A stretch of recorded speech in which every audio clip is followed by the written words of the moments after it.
গাজার আকাশে আজ সূর্য ওঠে না, শুধু ধোঁয়া, আগুন আর শিশুর আর্তনাদ।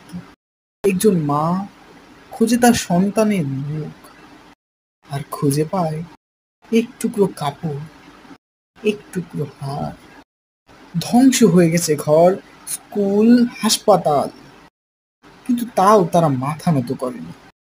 এরা লড়ছে পাথর দিয়ে। আমরা কি নিয়ে লড়ছি? নাকি আমরা লড়ছি না? উম্মার হৃদয় কি আজ এতটা শক্ত হয়ে গেছে?